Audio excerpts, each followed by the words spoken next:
Okay, so this is part two. So the idea is kind of like where were we?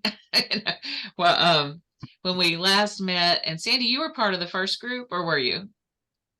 Um, I I didn't have the Zoom link Okay. and I couldn't get on it, but I've been rewatching all of the videos and everything, to get all caught up in everything. Wow. Okay. So thank you for watching the videos. What have you been thinking about when you watch the videos? I mean, So to me, narrative display means telling a story with the books and the merchandise that you have. So I guess when you, and I'm not talking just new releases, I'm talking if you want to do a display for, charcuterie boards, what story do you want to tell? You want to tell having a fun party, bringing something fun to eat, and you want to have items and other books and merchandise on there that go with it. So for me, and I struggle with this, is how to tell that story. I, Yeah. I I think you said that really well. That at first is you're kind of picking the story. What statement do you want to make, and then how do you tell that story? Was there anything that you've tried over the past couple of weeks that we can look at or So, talk about while we talk this time? well, I can't put a picture on there because I'm sorry to say that if I try to do that on my phone, it's not going to work. But I did set up a mind, body, spirit um, display that I have that I keep adjusting and changing that does really well for us. That is tarot cards. It's they call them apothecary spoons that have crystals and things on them. They have witch balls. There is different things that all relate to that, and that does really well for us. And then I have a nature one set up, of course, with all of the dumb birds of North America, the oh my god bees and things like that. So we have that set up. um, So you're and then things together sort of topically, it sounds like a little bit. right, right. Rather than telling a story, which I really want to do, I've put like items together. So I'm trying to work on what else can I add to this that is part of the story that isn't necessarily just like merchandise. And I'm limited because Lisa, you've seen pictures of my store. I am limited with the fixtures that I have right now. So um, it's that makes it a little bit hard sometimes too. But I keep looking at different things, and thankfully now IKEA is delivering again. So me and another store downtown are going to do an order with them together to get some of these little etagers that I've gotten. I'm trying to keep everything so that it looks, I can't think of what the word is, but I don't want to mix and match. I know that works for some stores, but that would drive me up a tree. So I want to try and get the same etagers that I ordered before COVID to get a couple more of them and stuff so that I can do these displays.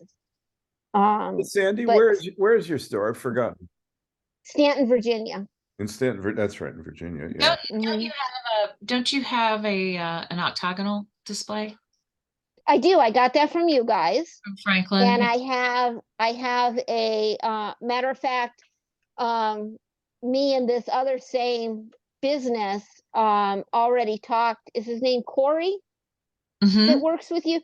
Yeah. He and we talked with Corey before Christian went on vacation, and we're gonna place an order with Franklin because he wants some fixtures and I want the octagon topper. So we're gonna place an order together so that the delivery driver only has to come once. Then it helps with And the shipping, Corey said that that we could do that. for sure. But so I have the black octagon from you guys, and I have a flat wall 4-sided spinner that is from Franklin. And I have a flat wall long floor fixture from you that's from Franklin. It's probably 3.5 feet long, probably 3 feet tall, but it has the side slat wall. It's kind of like a triangle shape if you look at it from the side. And I have that fixture. So So it's interesting wherever you're getting your fixtures or whatever fixtures you have, just to talk about how, well, we're talking today about how you use what you have to tell stories. And the reason I asked about the octagon, especially with the riser, but you could use something on the interim that acts like a riser. And maybe right.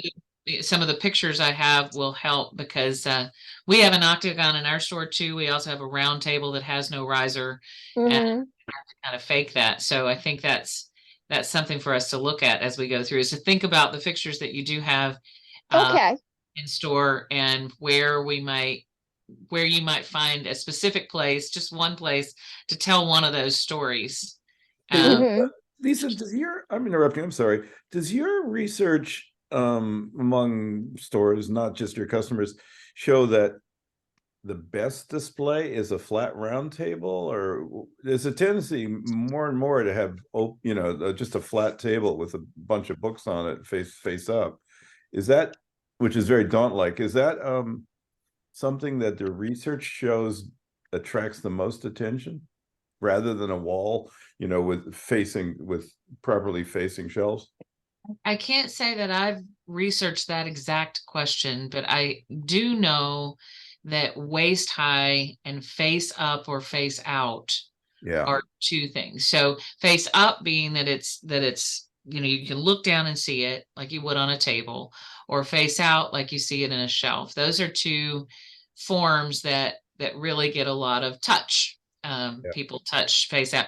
Now, I will say about tables, and I have researched this because I've run several little labs on this, that you sell 30 to 40% more. The results are compelling and inconsistent, but consistently showing that there's an advantage to being waist high versus table high. So, behind me here, I have table high display, and if I stand up, waist high would be here. Right. So if I'm going to have a flat table, I need a build up that lets me, like I've got books here. This isn't even too high, but this is a perfect height for me to look at right here. Yeah. This book down here would be less likely to sell than this book. Do you find the same thing, Sandy? Do you have any evidence? Well, so I'll be honest, I don't like just the flat tables. They don't work in my store. They take up a lot of space and you have a lot of dead space underneath them, unless you want to stack boxes and stuff or put a tablecloth on them. And then you run into issues with tablecloths too. But I like more a shaped table that had like the octagon. Um, it's still flat, it's still waist high, but I can also display other things on it. Because it has shelves underneath that. It does. It Yeah. does. It has 4 sections for shelves and 4 slat wall. And the shelves are adjustable, but when you're a small store, you have to maximize Yeah. space. And while a flat table looks pretty, it just doesn't for me, it doesn't work. And I worked at Barnes and Noble, and I know exactly what, Daunt is doing. He likes flat tables, and I've heard this from other people because they appear to be clean. Nothing is allowed to be stored underneath them and Mm. everything. And it gives the impression that the floor is more open than it actually is. And, you know, I think you make great points here, Sandy, because most of us don't have, I have 1,100 square feet. I think that's about what you have. right. And And my store is long, so yeah, it is not wide. So being long, and then we are also probably one of the only stores downtown in our historic area that is 100% handicap accessible. Ah, I, yeah. So I think, yeah, you and I have that in common. We're also 100% handicap accessible. We're 18 feet wide and 62 feet long. So mm-hmm, we're bowling alley also. And yes, and we're 1,100 square feet. And in that, I have room for a round table, which facilitates some navigation. And I have that there because it was gifted to us and it's beautiful, but truly it's not doing the job we need because the right. octagonal does a much better job, and or an A-frame like you were describing earlier does a much better job. And I'm here today with Steve. We have our Beyond Booksellers hat on, our volunteer effort. We're into our hundreds of meetings and trying to figure out new things, and we're discovering together. So I think your comments are just really perfect. So if I was going to look for a table to put in my store, Yeah, I would want a table that was no more than 2 feet wide and 4 feet long. That table allows me to keep within what my handicap accessibility is. And it would be something that I could put on and off the floor. So I would want the legs to be, I would want it to be able to fold up and set in storage when I don't need it, but bring it out when I do, like during the holidays. So sometimes that is a big thing that I have to think about when I'm looking at fixtures. If I have to store this, where can I put it? right. And I can't take a 6 foot table and put it someplace. Right. And if you had a 2x4 table, which is available, you can put boots on it. You can buy inexpensive boots and put boots and raise it to that waist high level, a folding table. Mm-hmm. But again, like you say, it's a folding table and it's not going to look, you're going to have to cover it, and then you've got issues with that too. Mm-hmm. So it's best to find a fixture that you can, scoot out of the way and do lots of flexible things. I'm glad you raised flexibility. Um, and I guess fixtures are kind of at the core of what we're talking about.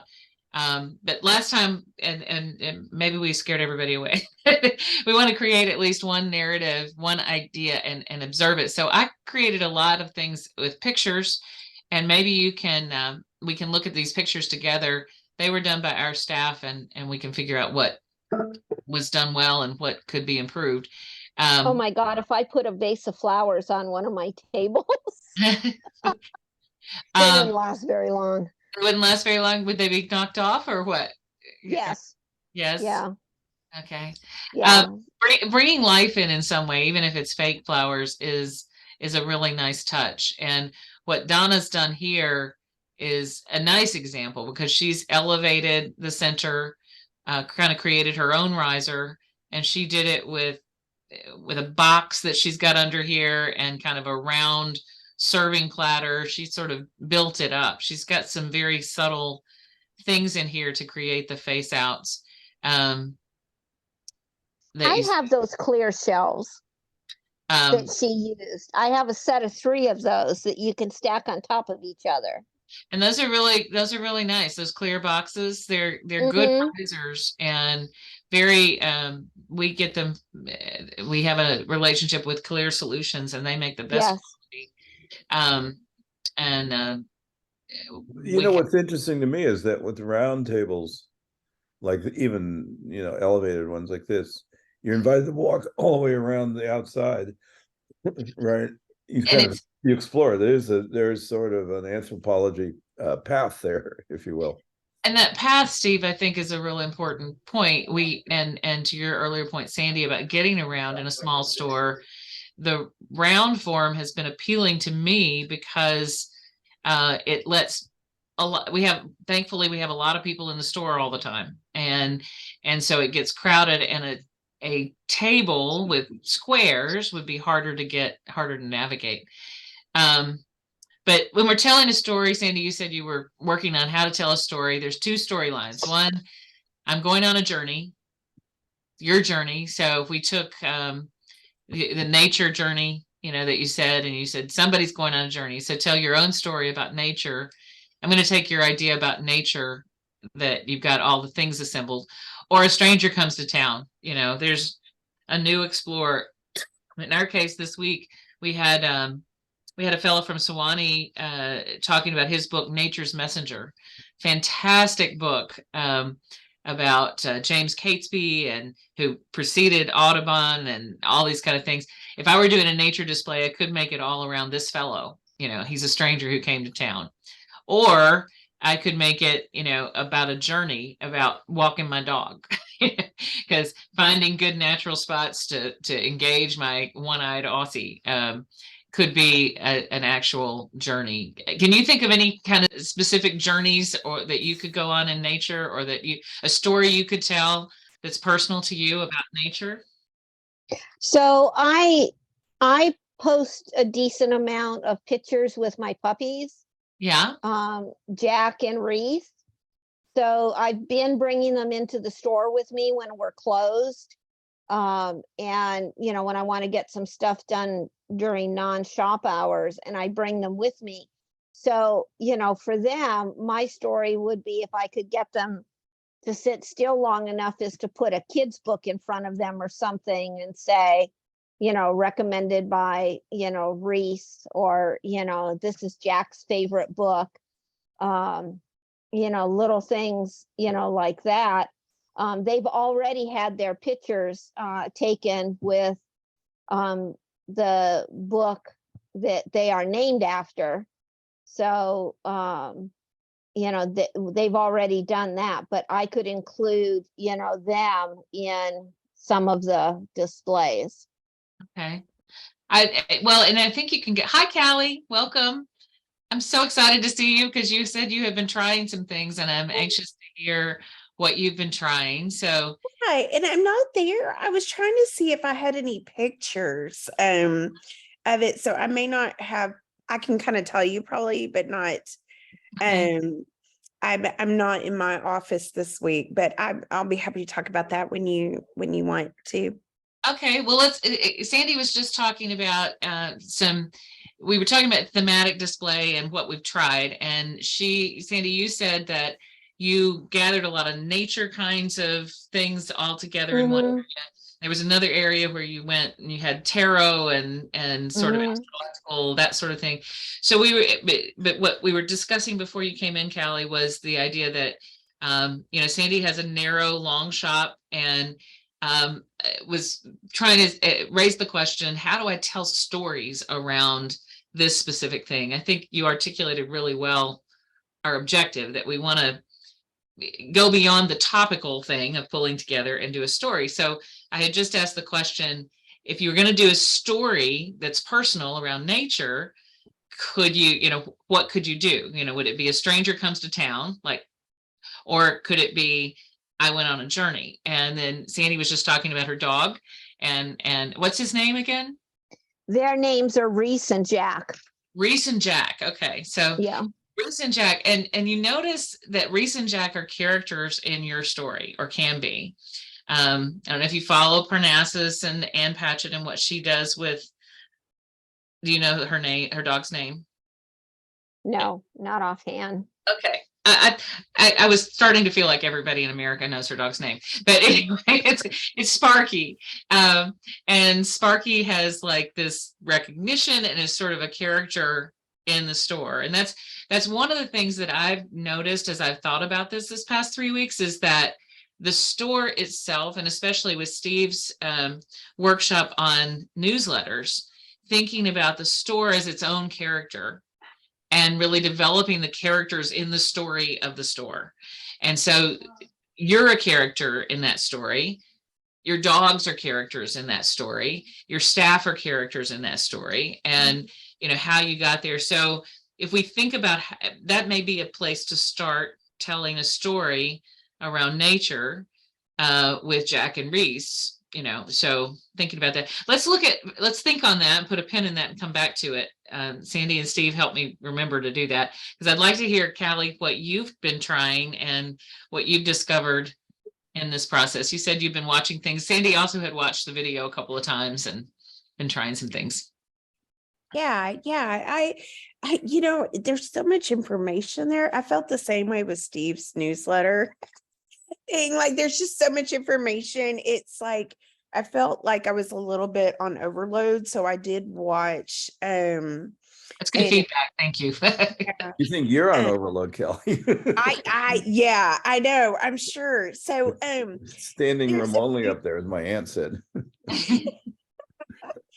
So we are so we kind of have two things that we're working on right now. We are hoping to buy a building that's across the street from where we're currently located. Ooh, that's exciting. Yeah, and it will triple our retail space. And it also has a house attached to it, so I would live there. I was living above the store, and they raised the rent, so I'm now kind of like a nomad, I guess, for a few months, kind of living out of different spaces.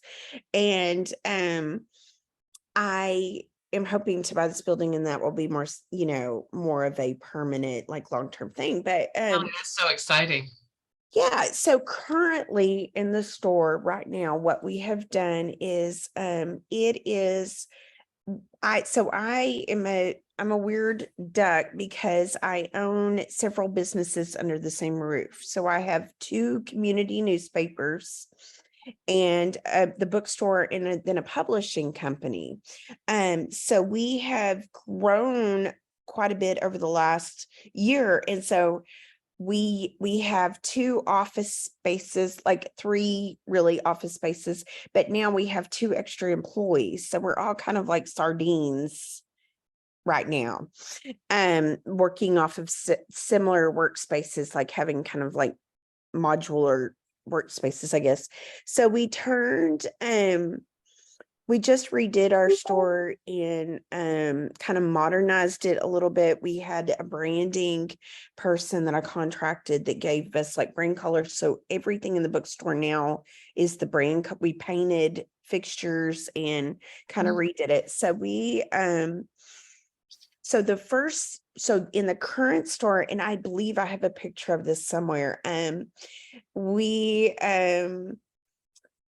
bought a lot of gourmet. They had a really great Go Texas thing at market this time. So we bought a lot of Go Texas products because we do a lot of gourmet baskets with cookbooks and stuff like that. And one of the companies we bought from had a t-shirt that said, "Don't Austin my Texas." Okay. Which I thought was just hilarious because, Austin forever has had the "Keep Austin Weird" Yeah. slogan. And so I just think it's just a funny commentary on like the way that Texas is, especially I'm in West Texas, which is very country and rural. And so I bought the shirt when they had whiskey coffee. So it's coffee that's aged in whiskey barrels. So it tastes like you can taste the whiskey, but it's not alcoholic at all. So I bought some of this coffee and some Texas olive oil and stuff. And so we have it like when you walk in, that's the first thing you see. So we've gotten tons of commentary on that shirt. So the shirt kind of sets the theme. Is that what you did here? Is like the shirt spoke your theme? Yes. So it kind of sets off like the Go Texas, and we have all of our Texas, it's rodeo season. So at that time, I always move all of the like Source Books has L is for Lone Star, and the Number Wrangler book. We sell tons in the cowboy hi.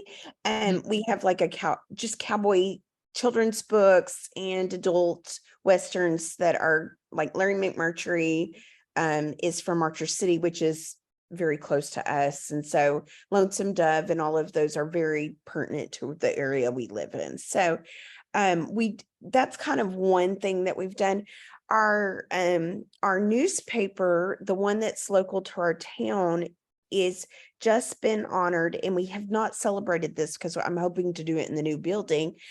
We've been honored as a Texas Treasure business, which is, Oh, yes, great. it's a new program there. It's so cool. And I looked it up, and there's not another Texas Treasure business like within 200 miles of where. Congratulations. That is Yeah. amazing.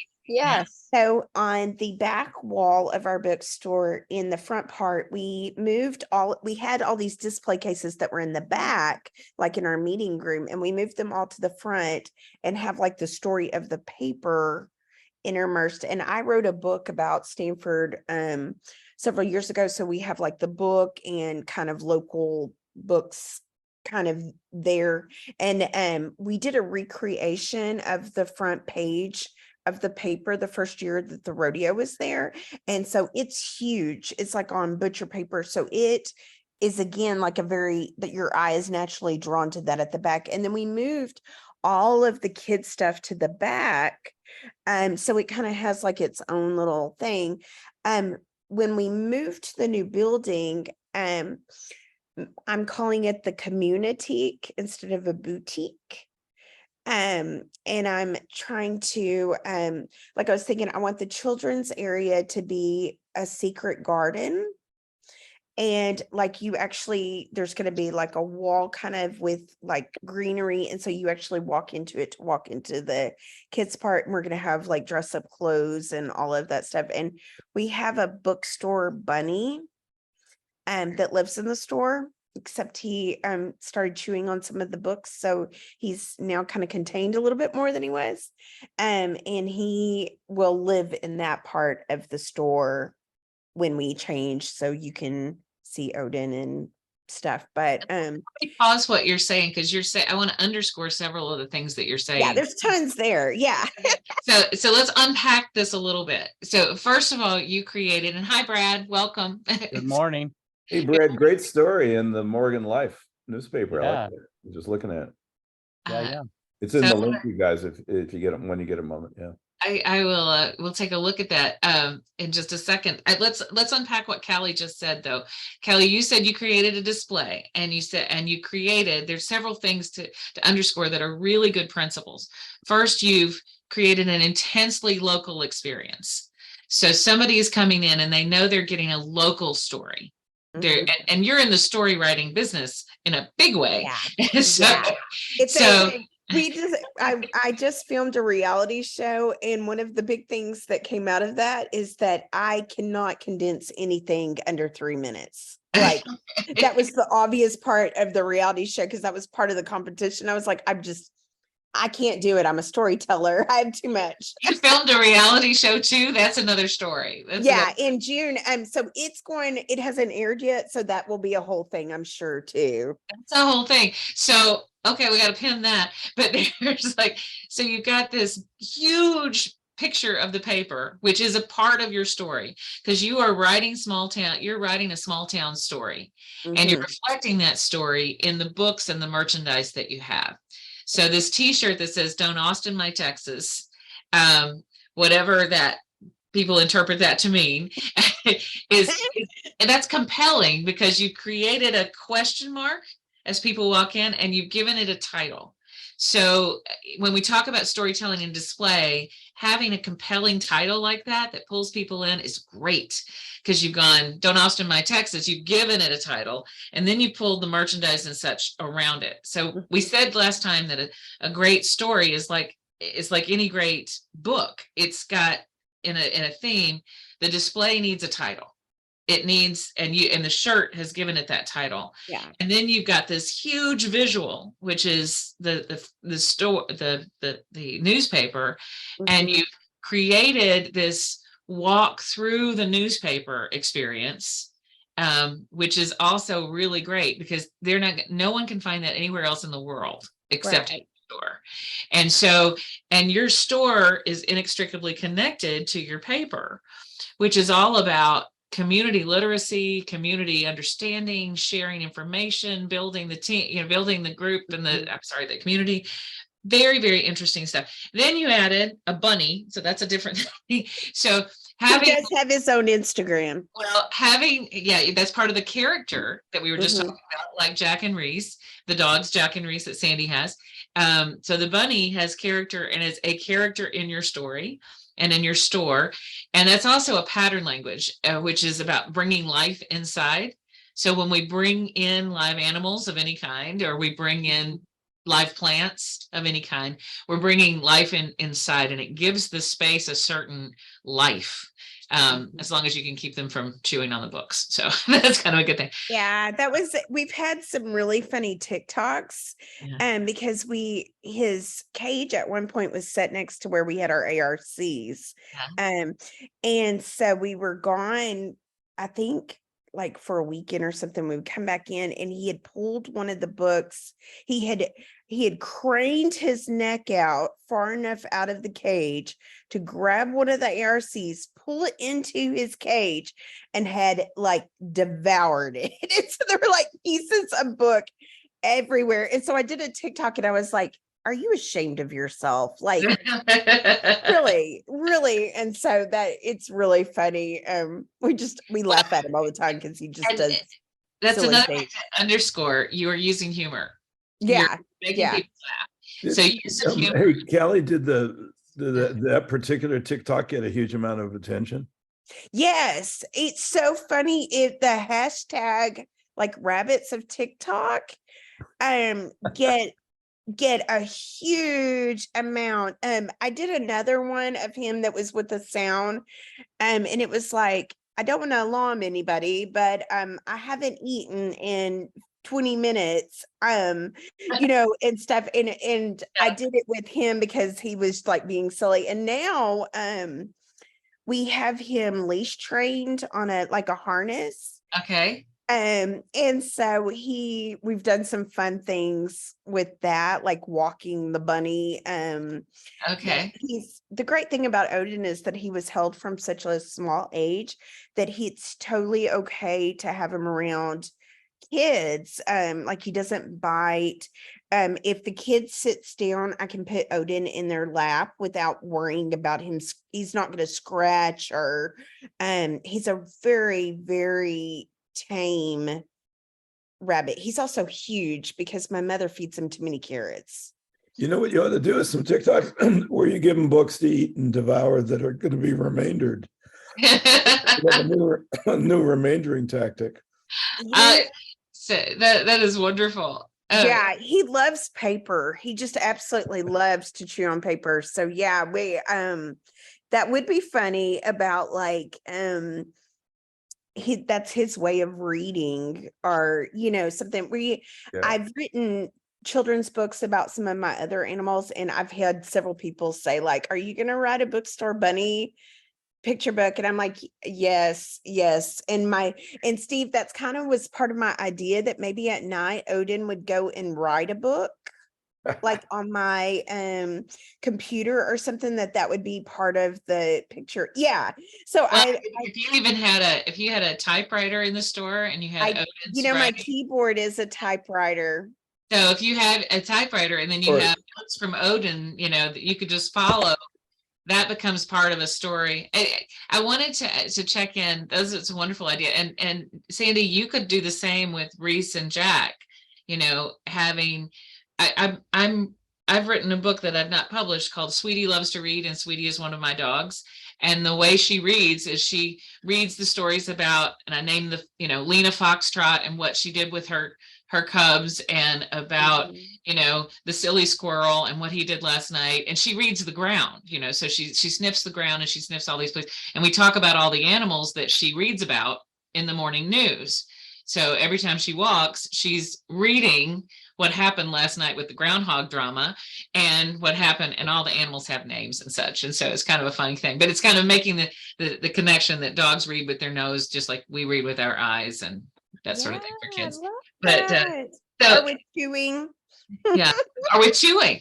Now, Sandy, I wanted to ask if or no, Callie, I wanted to ask, did you when you did this don't Austin My Texas display, did you see lots of people touching? Did people buy things from that display? Yeah, so we've always done really well with gourmet food products. And I'm not sure, it's because I've kind of had a store manager that's been doing a lot of that, but I think it was going really good. And we're actually having an event tomorrow night that she's been, and I was also this is another shirt we have displayed, and it says support your local farmer.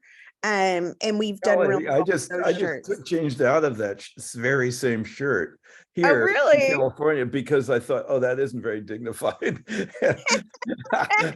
And mine came from MALT, which is the Marin County Land Preservation Organization. Okay. And I don't know where yours came from, but that is Mine came from part of that Go Texas Yeah. exhibit. I have another one that says think big, shop local, or shop think big but shop small or something, I think is what it says.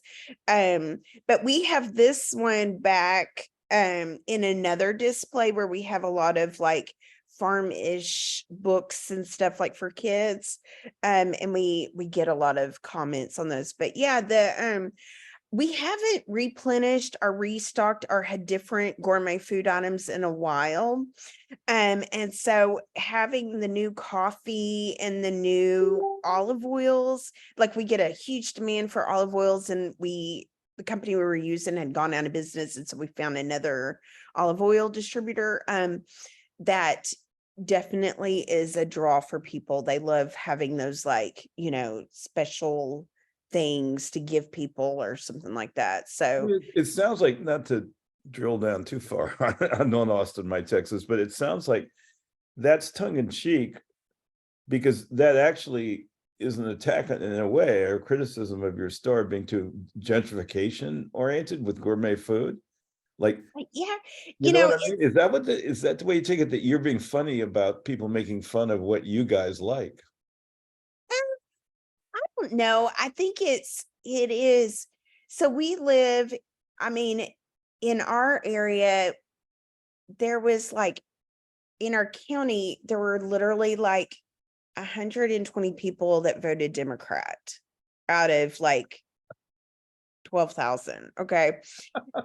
So it is a very, very Republican, very, very backwoods kind of. In fact, I was just talking to somebody. I'm doing some research on another area that we have a newspaper in, and they had a lynching of a Black man in the 20s. And it was documented in the book. And then the librarian was calling me, and she told me that there was actually a historical marker where it happened. But then the town was so ashamed of it that they took the marker down.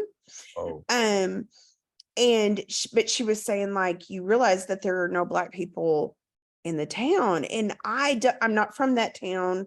I'm living there part-time. And I was like, that's really crazy, because I think I had noted that just as a passing thought, but then really honed in on it more after that. So it's just kind of like that rural America thing. And I think the Don't Austin My Texas is just kind of that, like you said, kind of tongue in cheek about how like there is a whole lot of people from California moving into our area. The cost of living is extremely cheap. We've had several new families in our area that are great. I feel like they are awesome because they bring new ideas and they want to participate in the community. But there are people that are resistant to that because they feel like, well, you're trying to make us California, or so I think it is kind of that commentary. So I think either way that you land on that, like if you're a Trump supporter or like that, kind of backwoodsy, or if you're progressive and you're like more like anti-Trump, you find it funny either way. I Yeah, think yeah, that's the beauty. yeah. I think that's the beauty of the Yeah. statement, and to kind of bring this full circle back to our topic today, which is this narrative and display. You're Yeah. creating a title for a story that can be interpreted and relatable to people from a lot of different perspectives. Right. And I don't think it's And offensive. It's again like what it's that storytelling that's not going to be offensive either way that you fall. You're gonna, I mean, because I am very like I'm more progressive. My mother is more conservative.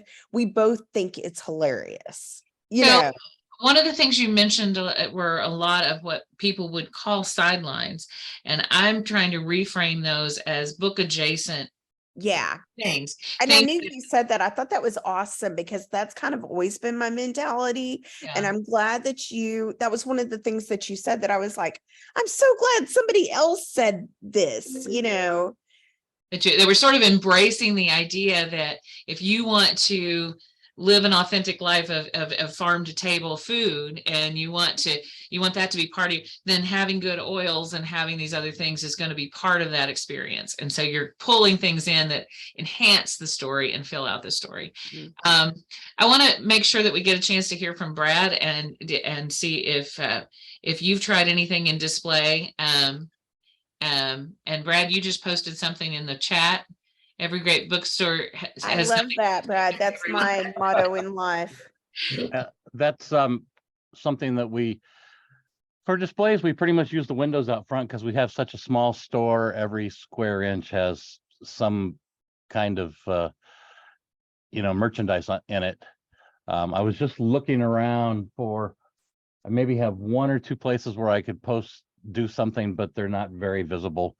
But we use the windows out front, and this one I printed up like 24 by 36 and have put it out front several times, and we get more comments on that than anything else we ever put in the window. And because people on both sides think it's funny. Right, right. Let's take a look. Let's go back to a little bit of the because your comment, Brad, brings me back into the shelves and back into our conversation we were having with Sandy about how do you make use in a small space? How do you tell these stories in small space? So I'm going to go back to sharing screen a little bit and see if I can do this, because we're talking about three different ways of telling telling a story.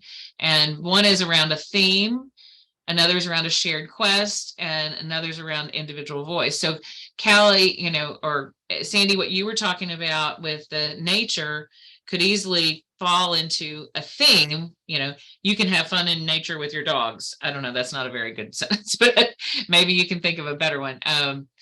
Jack and Reese know the best places in Stanton. Something like that would be a theme. Jack and Reese, her dogs, or a shared quest. That would be a shared quest. A theme like Callie, Don't Austin My Texas is a theme, but it also kind of almost goes into shared quest. I'm on a quest to do what? I'm on a quest to live a life according to the values that I've chosen, and I want to surround myself with those things. And then we've got individual voice. So I wanted to show you a couple of things that we tried at Plenty at our little store. Now, this is not one, but this is one I showed last time. It was on Dad's Day. The strongest thing about a dad is his love. So there is a statement that is part of this display.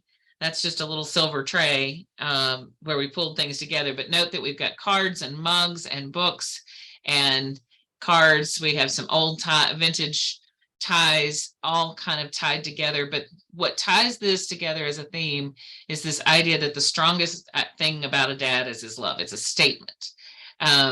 So here is, kind of the top of one of our shelves. And it's when I asked our staff to try this, here are some of the things that they did. Nothing is perfect. Everything can be better. So I'm interested in what you think about one staff person just put these books together in the children's section. The Given Tree, I Live in a Tree, Tree in a River. What do you think about this? Is this compelling? Does it help you see more of the books, or Yes, no, indifferent. What do you think about this? No. No, Okay. And why, what would help? So it's not compelling because we've just put 4 books together that are about trees, right? Right. You need something to break it up. it So, needs more, needs color. Yeah. I know the books have color, but I think it needs a headline, something to, yeah, you know, for people to understand why. I mean, if they stare at it for a while, they're going to realize what the theme is, but some reason to have brought them together. and you're making the point, and you'll see this, I think, repeatedly, a title, whether from a shirt or from a whatever, some kind of title is orienting for people. And often we group things, and it's kind of cool having the grouping of the tree, but it doesn't really grab you in any way. I would agree. And so if we were giving feedback to the staff person here, we'd say, hey, maybe pick one book, or maybe have a statement next to it. Like, can you think of a statement they could make about that would make it an actual story, or a compelling Well, theme? if you had a mock-up of a tree in the store, you know, not a real tree, but just a cardboard tree, and you stuck it on the tree in various places, you'd kind of get the point more. Well, we actually do have a tree. We have a tree limb that's right over this section. So so maybe making it closer, or part of the limb or something, an actual tree limb. So we could pull in a live tree limb and connect it with the existing tree that's overhead. And do I think. Can you go back to Lisa? Can you go back to the previous slide with the display about dads? The strongest thing about a dad is his love. It's a great statement, and I have 4 kids, so I support it. On the other hand, it just lays there. It's passive. It's not a story that you want to retell. I mean, it's sort of like obvious, not to be objectionable or anything about it, but it's a really good point. But if it was a question about dad's love, you know, like how is dad's love different than mom's love, or something like that, it would be more provocative and interesting. Because then I'd want to delve into either the pictures of the books and how they treat that question. How is a dad's love unique, or how's a dad's love different than mom's? Yeah, yeah. How does dad express his Sort of. love? The guys have a hard time expressing their love, particularly to their kids. So, you know, Does dad express his love? That would be better. And yeah. so here for tree, you know, trees are geniuses, or are you a genius like a tree? This is in the children's area, so I don't know. But you're right. Some kind of question and I'm not a writer like Callie. I'm not, you know, or you, Steve, and that's why you're so powerful in this thing. Well, But trying to link a tree trunk to a dad's love is a pretty complicated concept for adults, let alone kids. I mean, that's I'm not. These are 2 very different displays on 2 very different yeah, days. no, but I'm saying even just this one on the shelf. I Besides, think I would just, on the tree one, I would just put a big sign that says stumped with a question mark. I There you love go. it, Brad. So love it. Stumped? Question mark. Okay, stumped about finding a book. Perfect. That's great. Thank you. Better together. So how about this one? Exploring themes. So here we've got a beautiful living section. We've got a face out section. What's the theme? Or well, those are coloring books. So, I mean, if I was going to do a theme, I would have it say, color your world. okay, color your world. Or Callie got an idea, but because we've got coloring books together. Is there something we could say that would make this beautiful living's the section? We've got the epic world of Tolkien. And the interesting thing is that the epic world of Tolkien was up there as the title, if you would, for the display. And this was filled with Tolkien books, which sold so fast that we didn't have time to get a picture of them even. So they were all leather bound tokens, and they went out. I mean, we had like 5 copies of each, and they were gone a couple of hours later because it was boom, boom, boom, boom, boom. They just kept using. So all we were left with was this coloring book of Tolkien, to which they married these other coloring books. At that point, I felt like the display sort of fell apart. So now you need to be able to put a new sign on it or something. No. So, Callie, any ideas that would make this hang together? Color Your World, Sandy's nomination. Yeah, I love the idea of putting like color like behind it. You could do like different colors behind the books to offset the grayness behind it, and I would put art supplies with it. Yeah, you need coloring pencils or those fine line markers with it. Yeah, like that. Peter Popper Press has some beautiful, Yeah. nice art supplies, and that's what we use a lot. You'll see that those are also in the store, so they would be easy to pull into this. And because it's slat wall, we could easily do some hanging display along with this, so. That's what I was wondering. Would you like I would do, like, because of the kind of like whimsical thing, I would put like something kind of hanging around it, or lights or something. Mm-hmm. Hanging, you mentioned hanging display, and a lot of us forget the fourth dimension in our rooms. We think of the three walls and the floor, but we don't think of the ceiling. And ceiling display is one of the most effective ways of pulling people into a story. So, of course, it's an investment. It has to be like, Don't Austin My Texas, something that you plan to play on for the month. But if you are, on Friday, Ashley, our store manager, and I are going to meet, and we're going to plan the next 5 months worth of monthly themes. And she's going to buy around that, and we're going to newsletter around that and tell stories around that. And that would let us do some fun hanging display in the space that would grab and tell stories. I like that. Good comments. Let's do another one. Whoops. Let's see. I went too many. This is one. So this is a theme that actually says this little thing says outdoorsy-ish on it. And it's a round table, which is not ideal in my mind because you can only put stuff on the top of the table. But again, somebody made that for us. This is what we use for that Don't Austin My Texas. Okay. And we have a like a mannequin that has a t-shirt on it, and we have built layers around the mannequin. So you've done a nice built up and created the pyramid, which is great. So here we have, just at the top of the pyramid is just a piece of, just a plant, which plants are nice, but it's not really telling the story.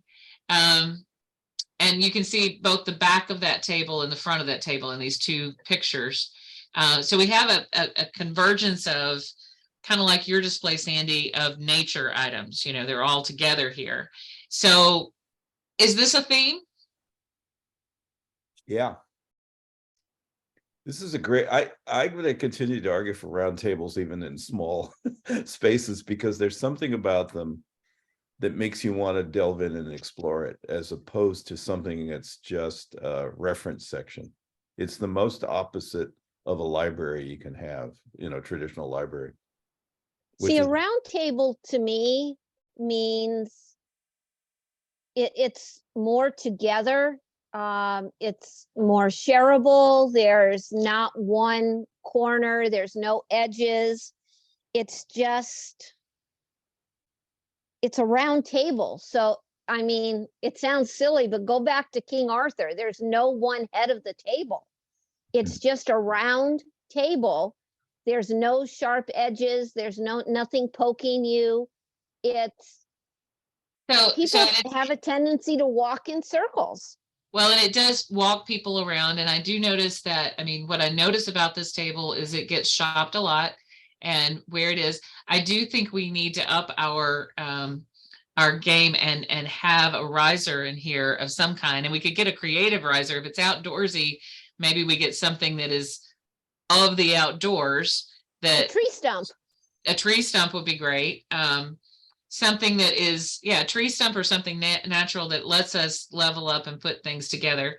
Steve is saying he finds this very shoppable, and it's topical to me more than thematic, but but I think it's an individual. Brad, what say you about this?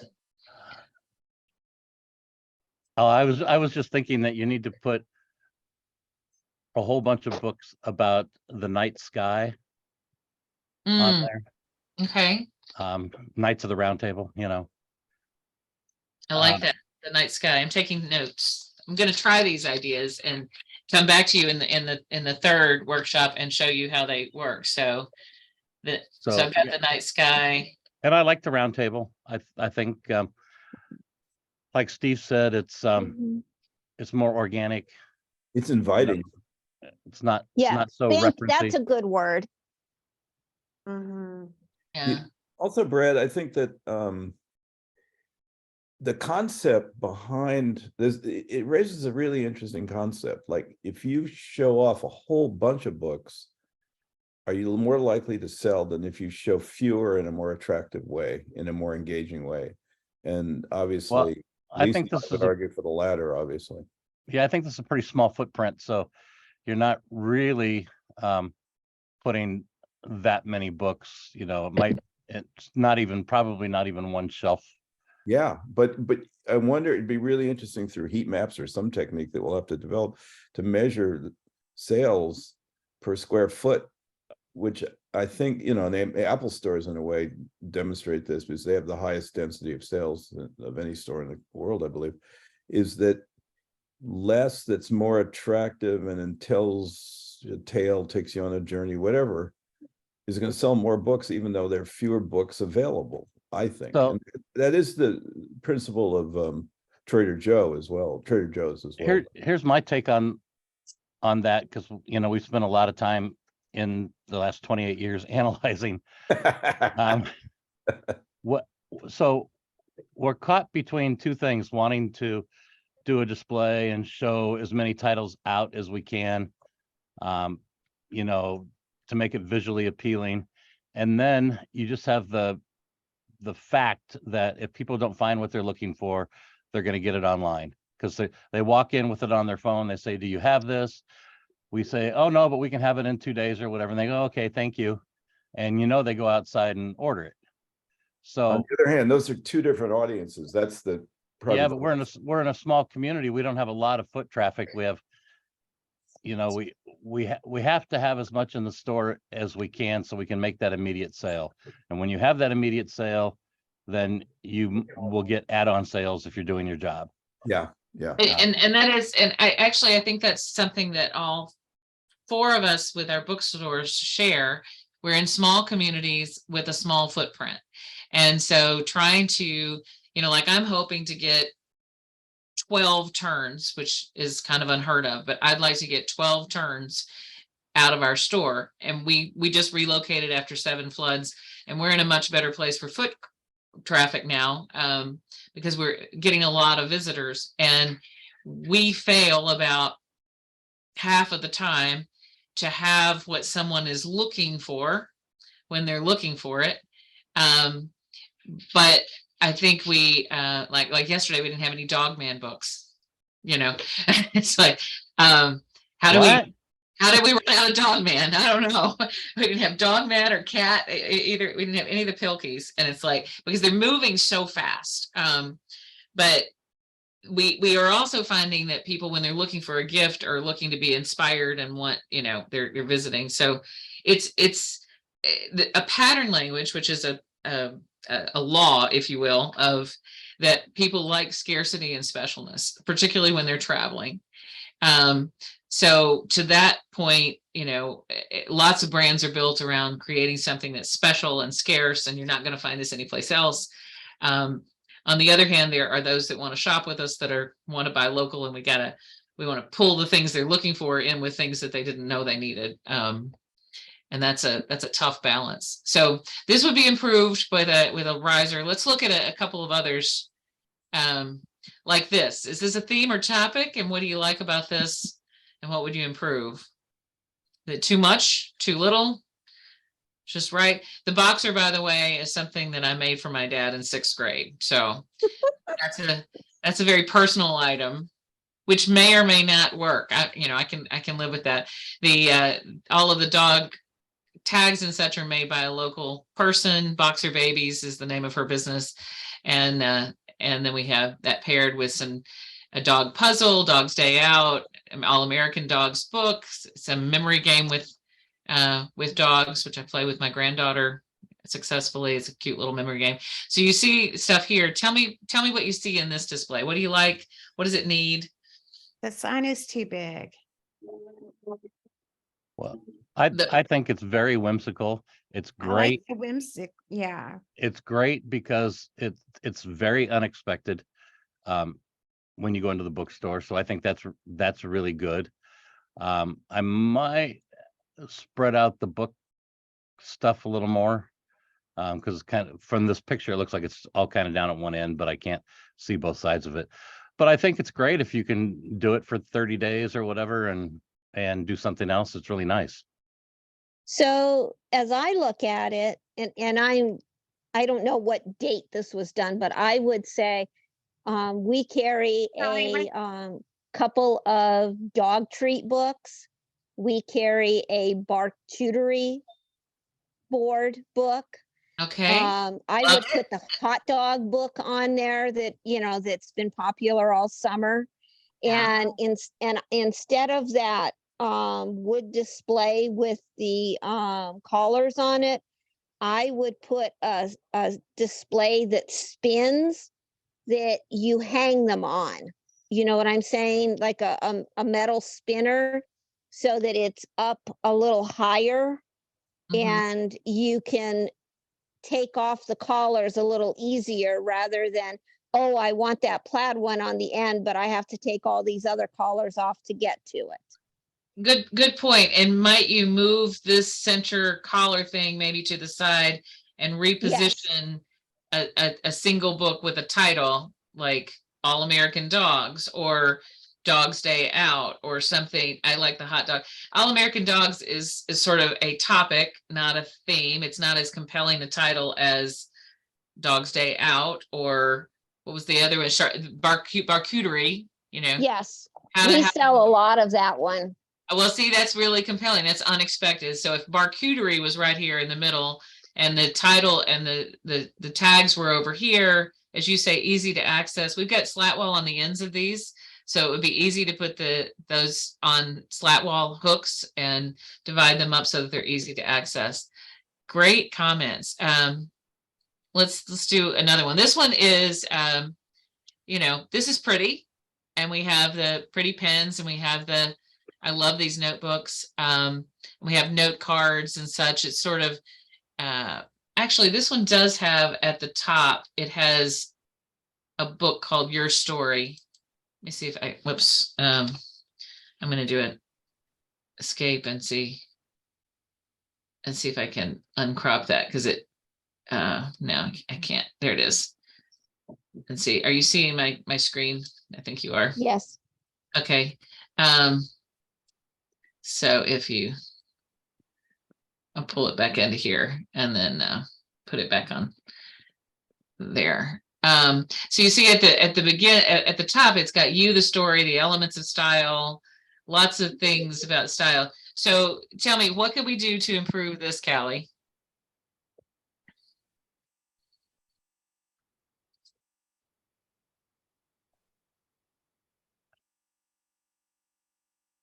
She's thinking. While she's thinking, Brad, any ideas? Well, I would first of all, I think I would make that rainbow, the rainbow, what moleskins or whatever they are. I think I would have them lower down. Okay. And I would have like the pins higher up. That shelf is too small for the pins. Like if they were going to pick one up, I think their fingers would graze the top of the shelf, wouldn't it? Well, we've clearly got choices when we fly. We can make these shelves any height that we want to. So yeah, you definitely have some headroom up here so you could probably go up a pin or two with the books, bring them down. And why would you bring the books down and put the pins at the top? What are you thinking there? Because because the books are more stagnant, like they're all the same. You're just looking at different colors. So you don't need as much of a focal point for them. I think whatever is behind the pins is getting hidden by the pins. And those are So beautiful card sets, you know, for writing. yeah, so I think I would bring it up, put the pins all together, and then do like different, like maybe put 2 card sets and then one right above it. Okay. And what about a title for this display? Something that makes it a theme. Write your story. Okay. And right here, we've got you, the story. So if we got rid of the rest of this and just put you, the story in the center, I then, love that. and or put multiple copies of you, the story all the way across here, and then came down with the pens that you are writing. Now pick up a pen and write your story. And here's some card sets. You know, then you could integrate elements of style and these other things further down in the shelf. Yeah, I like the idea that Steve kind of alluded to about using a question to activate it, like, what is your story? Okay. Just because it makes you think about that while you're standing right in front of those things. And I love that nuance, Brad. You're right. That's a better, you, the story is a statement. What is your story is a question that engages the person who's standing there. Real important kind of nuance. And this is exactly, so this is, you know, we think about storytelling display like we need a special display or a special place. We don't really, we can tell stories with our existing shelves and the way we're using our existing shelf space. That's different. Here's one from the octagonal, though, which is one of my favorite things. And one of our high school folks did that, and she was back to school and she wanted to put things together that were all about books.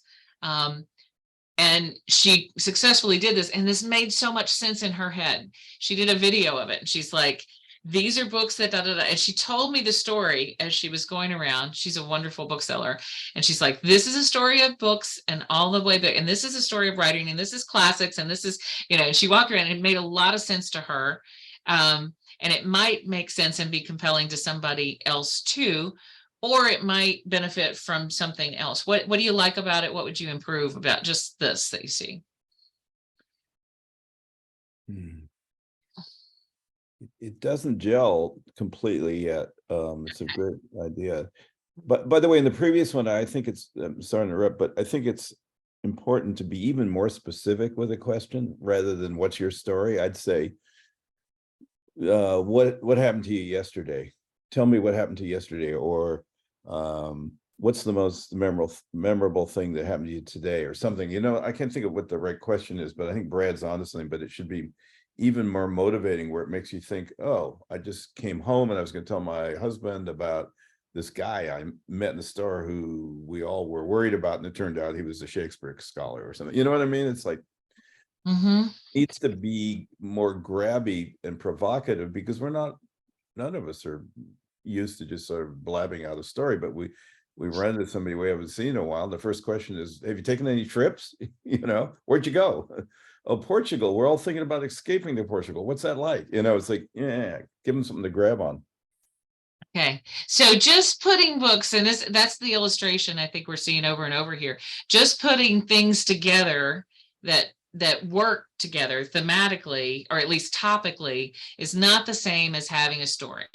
It's like when you're writing a newspaper and you just write city council meeting, blah, blah, blah, blah, blah, blah, blah, all the stuff that happened. You've got to have a title that's going to make somebody want to read about last night's city council meeting. Something, controversy over new walkway, kind of thing. Something that makes people grab in. And we've got these great Blackwing pencils and wonderful notebooks and, oh my goodness, great merchandise. And it needs, and right here is this fun story about, Blackwing and John Steinbeck and all the ways that Blackwing has come about, if someone doesn't know, but that you kind of have to dig for it. So we need something that gets them into the story. And then this could be the first page right here. This is like page 1 of the book, but the book itself needs something at the top. It needs something to kind of go, this is that story.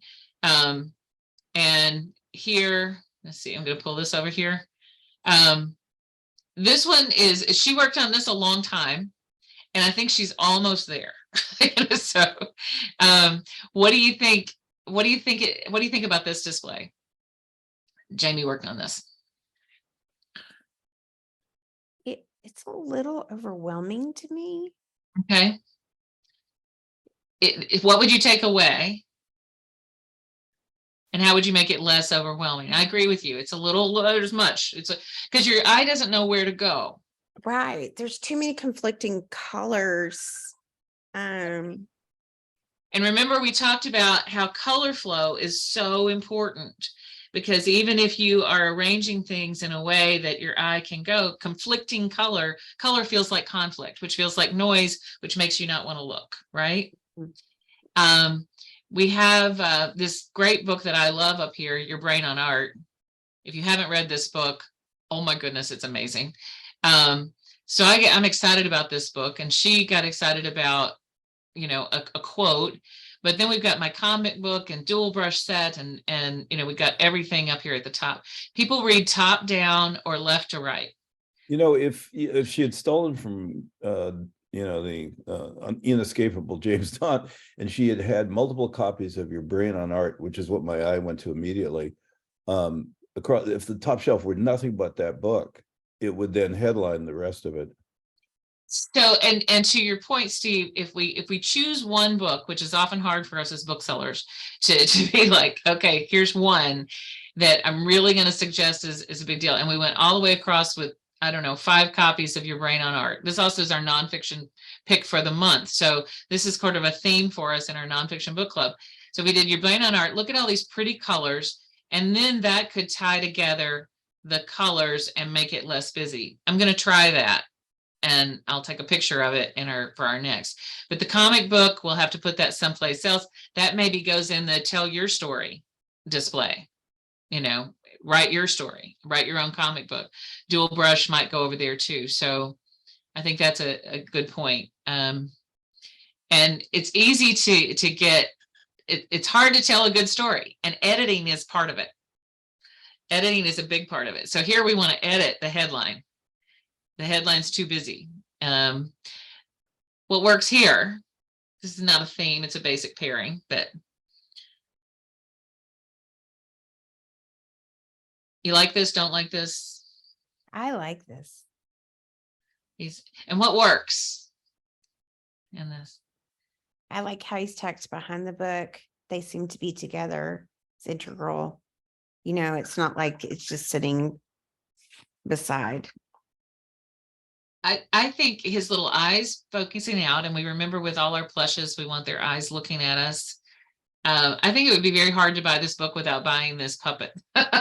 Yes, definitely. They really look like they go together. And the puppets, we do folk Manus puppets, and we have them in one place, but I love positioning them all over the store. And then if you bring the puppet out and the puppet's now alive, and I'm going to go to a birthday party, I feel good about taking these two things together. So that's kind of a, simple pairings. I'm not going to belabor the point on themes here. Sometimes you can have something beautiful, but it doesn't necessarily, this is beautiful, I just want to stare at it. But it doesn't necessarily make, well, I don't know, in the back, there's little pairings that maybe want to buy it. They think in vignettes here, but that's a lot of space. I did one on the Queen, which was color flow was good. It's pretty, but it's also pretty static. It needed something grabby. This one moves a lot, but it's got that tree trunk, like you said, it's in nature. The tree trunk has a story. I told that in the last one, but it was a tree that fell in Amelia Island, another round table. But I love the lift here and would love to use this even further. So I'm not going to go through this for the sake of time. Shared quest, we've got all this. I do want to show you a couple of things. Jim's story, he's a local beloved art educator who had a stroke. And now he's an author with 2 books. And so telling his story through media and having him, here's his books and his recovery and his thing. A lot of people know him. He taught elementary education. He was my principal when I was in elementary education. So that tells you he's been there a long, long time. And thank you, Sandy. She's having to leave us. But I wanted to touch on individual voice, this idea of bringing one character to life, whether that's Callie, your what did you call it? What's his name? Orvo? Odin. Odin, that's right. So Yeah, like the god of war or whatever for that's right, Nordic. Odin. Yeah. Well, you could do an individual voice of Odin kind of thing. We did one on Diego, Oh, so that would be fun, cool right? idea. Yeah. So here we've done one on Diego Alvarez. He's known as the House of Cheese guy. And he's a local celebrity. And we just asked him to come in and curate all the books he loves and all the things he loved in the store. And so he pulled them together. He's like, I love this honey and I love this candle. I would have it go in at a cheese display and I would have these things. And he even pulled his self-care for Pisces and his body language. And there's a lot of things that aren't categorical here. It's not all food. Um, but a lot of people are very interested in Diego, and he was in the Cookville Style magazine. And so we've got that. So picking Odin or a local celebrity or somebody that you can kind of pull social media around. I think there's just a couple of insights before we go that I wanted to underscore. One is that your local store, and Callie, you did a beautiful job of illustrating this. Your local store is your story, and you are a great story, and your staff is full of great stories. So we want to think in terms of bringing ourselves in ways that, Odin or Jack and Reese or, other people, so that we tell our story. And this is very similar to what you described, Callie, of going down the wall and seeing a story that's just local. We used individual narrative with an invitation. I thought this was a compelling picture. It's Jamie, going, what should I read next? And she's got some diverse choices there. And it got some social media traffic of weighing in, and we did a thing in the store where people could vote and say what Jamie should read next. And now we can follow up and continue her story. She, you chose this for her, and now Jamie can say, I loved it and here's why, or, those kind of things. This was a children's morning, and Letty and Reed put paper bag hats together for themselves and the book Paper Bag Princesses. And they wore the hats all day, so they became part of the story all day. So again, it's a display. What is a paper bag princess? You almost want to know. You create a question, right? So, and Steve will be leading again next week with a special guest newsletter. And I tried improving the newsletter, and my newsletter fell on my grandmother's 100th birthday, or what would have been her 100th birthday. So I ended up talking about my grandmother and how she taught me this idea of plenty, which is our brand. And so mine is a story of how to have plenty, whatever your bank account says, and what that means. And then we went through and told other things. But I'm going to keep trying to, and I got 16 immediate responses saying, thank you for doing a personal newsletter. So glad you're doing a personal newsletter. Loved hearing about your grandmother. It was the most interactive I've had the newsletter be. Where I've missed the boat is that I have no connection to that newsletter in the store. So one of the things that we're going to talk about in the newsletter workshop, I think, is how to make that more of a deliberate connection, so that the store, the newsletter, the social media, what's hanging, display, it all kind of fits together in a story that you're telling in any given month. And Lisa, what we should do is you need to make a display before Friday of the grandmother in the most interesting, wacky way you can, so that when we talk about it a week from today, we can see what you did, how you connected, because you're making a really good point here, and it's a great story. I'm gonna have I will have it up by Friday. And my grandmother wrote a cookbook, which is not for sale, but I can add her cookbook, and I'm gonna do cooking with plenty, which is her idea of cooking for big groups and always having room. And there's all kinds of things I can pull around that with her, and we'll see. And then I'll have a chance this weekend to see how it works. Think about the hand-me-down recipes from mothers and grandmothers.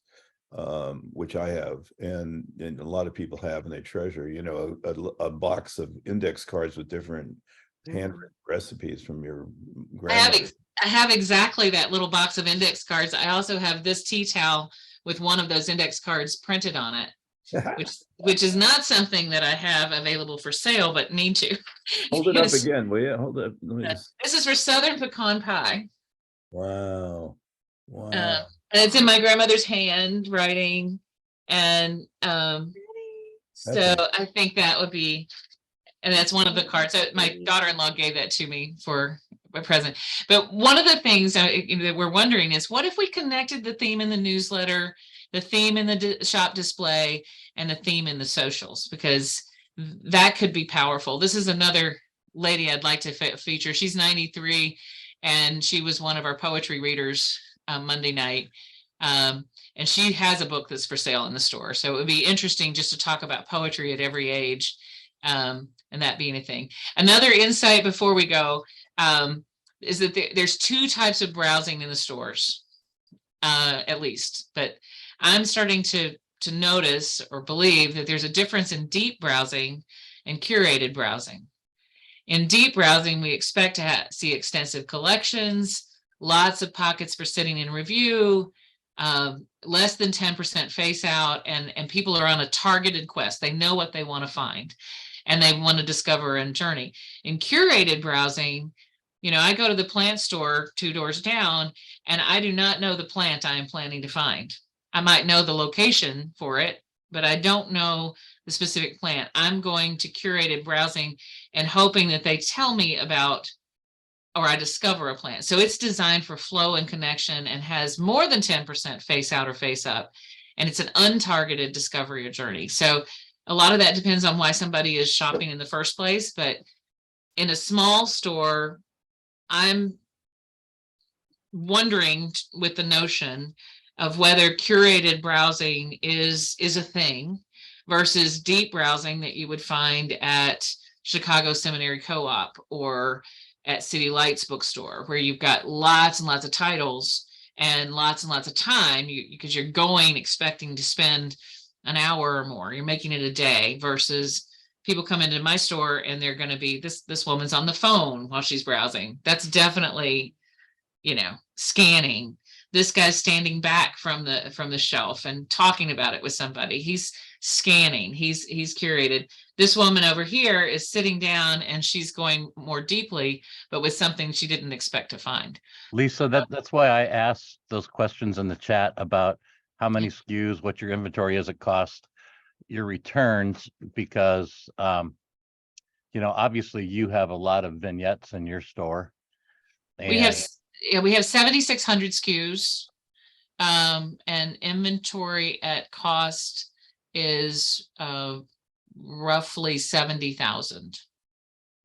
Yeah. And how many square feet are you? 1,100. We are doing, since we moved in May, so our data is early, but we're doing very few returns. We're moving a lot of merchandise now, and so we are we're staying well within the 10% footprint, and kind of saving that for holiday returns. So I think we're doing virtually no returns on anything other than holiday specific merchandise. I could say that right now. And some of that we failed to do. So we've still got some Halloween things we're going to bring back out. And we've got some, some Christmas things that we may bring back out. But so if you will share 2 more things, what's the size of your community? Our community is city is 67,000. Right. And the larger area is about 150,000 that shop in the area, that come as visitors. So now in our new location, we're across from a very busy, popular restaurant, and where people often have to wait and can't get, nobody can get a reserved table for it. So there's always waiting. So we're seeing a lot of visiting traffic in our store now. And is there another bookstore in the area? There's one across the street that does rare and collectibles. That is not open right now, but has been open periodically. And there's one in the area that's a used bookstore that's about 5 miles away. Okay, and the last question, you don't have to answer if you want, but do you know what your monthly sales are? Our weekly sales, we have to hit, we're a nonprofit store. We're trying to do total new tax, new tax code to try to make it possible for other bookshops to be full nonprofits when they just sell books. But we've got some help on that. But we are a nonprofit store, and we're trying to be very transparent. We need $10,000 and $10,500 in sales, gross sales every week to survive. We've been hitting about $11,111 in sales weekly. About. Yeah. Well, that's our average. If I look at if I take what we've hit since we reopened, that's the average weekly sales. Yeah, so you're doing about twice what we do and have more than or less than half the inventory. So that's a good situation for you guys. That's well, really, we are discovering that the less we carry and the more we merchandise, the more we sell, because we really sell it over quickly. So what I want our staff to be really good at, and we have another interesting fact. I mean, I run, as most of you know, my husband and I have a manufacturing plant that is quite demanding of attention every day. And we are also starting to make garage doors. So, and we do a number of other things too. So my time is limited on the floor, and I take nothing from the store, but we have 12 people who share 55 hours of open hours. So, and we do 2 people per shift. So that's 111 hours. And so 12 people is a lot of people to share those hours. What that means is that everybody's in for just a little. The bad news is that everybody's in for just a minute. And the good news is that everybody's fresh, everybody's excited, everybody wants to build rapport. We try to do 3 things every shift. Everybody get excited about a book, build rapport with somebody, and make a shelf look great. Because as fast as the shelves are turning over, the themes are turning over. So when they turn it over, they need to be really good at quickly building a compelling theme around what remains in the merchandise, because Thursday, Fridays, and Saturdays, it's turning super quickly. Like we'll have our top 15, top 10 bestsellers, and by, we don't have them anymore, and we still don't know what to order, to have. But what I've found when I do have shifts is that I'll elevate a book that everybody think is can't be sold. And that's what I do every shift, is I elevate at least 5 books that our staff says cannot be sold. And I put timer on it. And every time one of those is sold, I mark it down. And so far, every book I've elevated has been sold in 2 hours. And they were, I find the most obscure, weird book, like concrete architecture of the South. I mean, something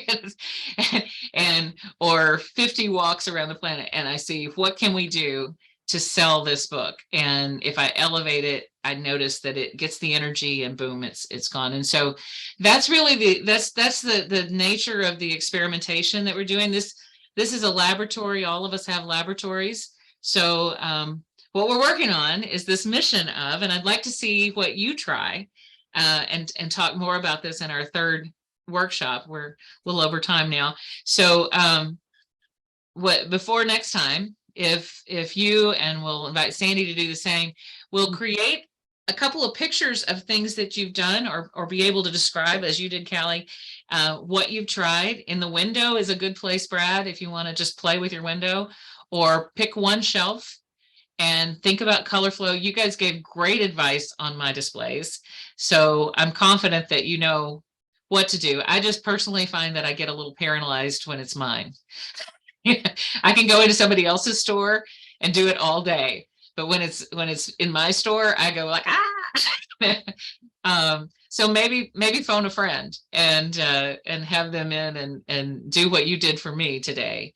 But let's do that before our next meetup. And then Steve will look forward next week to talking about newsletters and the ways the two of those can play together. I think next week what I'll do with your help, Lisa, and I think Mike Manell is going to join us, is carry the same discussion we just had on, just focus a bit more on the front end, which is how do you get people to come to these displays, but also what the displays are that tie together best, and what are great. I mean, one really good question is, what's a great prompt to get people thinking about their own story? How do you, Right. that's a challenge, but it's a really important enterprise. I think that's the right question, Steve. What's the prompt that's going to get people thinking about their own story and make them connect? So, and what's going to make them want to retell your story and come down to the store and stuff like that.